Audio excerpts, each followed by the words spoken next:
ଗତକାଲି ଯେହେତୁ ଆମର ପ୍ରଥମ ବିବାହ ବାର୍ଷିକୀ ଥିଲା, ସ୍ୱାମୀ ସ୍ତ୍ରୀ ଦୁଇ ଜଣ ଭାବିଲୁ କୁଆଡ଼େ ଟିକେ ବୁଲିଯିବୁ। କୁଆଡ଼େ ବୁଲିଯିବୁ ବହୁତ ସମୟ ଭାବିଲା ପରେ ତାରିଣୀ ପାଖକୁ ଯିବୁ ବୋଲି ଆମର ଫାଇନାଲ୍ ହେଲା।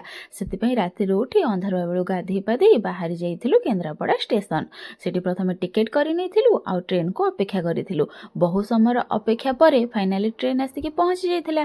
ଟ୍ରେନ୍ରେ ଚଢ଼ି ପ୍ରଥମେ ଆମ ସିଟ୍ଟାକୁ ରିଜର୍ଭ କରିଦେଇଥିଲୁ, ନହେଲେ ଆଉ କିଏ ବସିଯିବେ ନା ସେଥିପାଇଁ।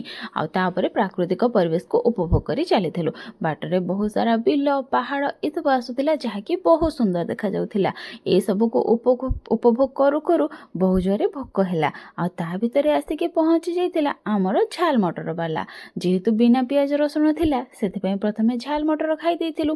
ଆଉ ଯେତେ ଜୋରରେ ଥଣ୍ଡା ପଡ଼ିଥିଲା, ସେଥିପାଇଁ ଟିକେ ଚା ତ ପିଇବା ନିହାତି ଦରକାର। ସେମିତିରେ ତ ଆମେ ଦୁଇ ଜଣ ଚାହା ପିଉନା, କିନ୍ତୁ ଯେତେବେଳେ ଟିକେ ଥଣ୍ଡା ହେଇଯାଏ ସେତେବେଳେ ଅଳ୍ପ ବହୁତ କରିକି ଚା ପିଇ ଦେଉ। ଆଉ ତାପରେ ଆସିଥିଲା ମିଠା ଦହି ବାଲା।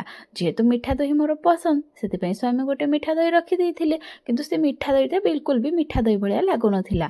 ଆଉ ସେତିକି ଭିତରେ ଆସିକି ପୁଣି ଥରେ ପହଞ୍ଚି ଯାଇଥିଲା ସିଙ୍ଗଡ଼ା। ସେ ବି ବିନା ପିଆଜ ରସୁଣର ଥିଲା, ସେଥିପାଇଁ ସିଙ୍ଗଡ଼ା ମଧ୍ୟ ଟିକେ ଖାଇ ଦେଇଥିଲୁ। ଆଉ ସେତିକିରେ ବି ଆମ ଭୋକ ମେଣ୍ଟିନଥିଲା। ତାପରେ ସିଝା ବାଦାମ ଆଉ ଭଜା ବାଦାମ ଆସିଥିଲା। ଭଜା ବାଦାମ ତ ଖାଇବା ପାଇଁ ଇଚ୍ଛା ହେଲାନି, ସିଝା ବାଦାମ ଯେହେତୁ ବହୁତ ପସନ୍ଦ, ସେଥିପାଇଁ ସିଝା ବାଦାମ ରଖିକି ଖାଇ ଦେଇଥିଲୁ। ଏତିକି ଖିଆପିଆ କରୁ କରୁ 11:30ରେ ଯାଇକି ପହଞ୍ଚି ଯାଇଥିଲୁ କେନ୍ଦୁଝରରେ। ଅଟୋବାଲାକୁ ପ୍ରଥମରୁ ଫୋନ୍ କରିଦେଇଥିଲୁ, ଯେହେତୁ କଣ୍ଟାକ୍ଟ ନମ୍ବର ଥିଲା।